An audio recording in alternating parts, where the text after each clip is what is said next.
What's the meaning of bhangra?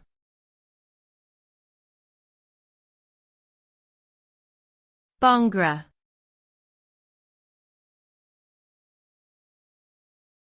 Bhangra.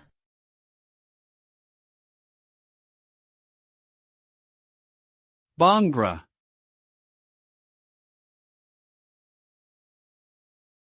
Bhangra.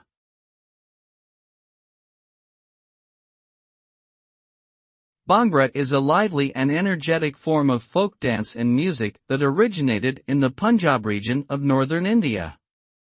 The word bhangra comes from the Punjabi word bhang, which is a traditional drink made from cannabis leaves and flowers. Bhangra dance is characterized by its energetic movements, often accompanied by traditional Punjabi instruments such as the dal, a large drum, tumbai, a single-stringed instrument, and chimta, a percussion instrument made from a pair of tongs.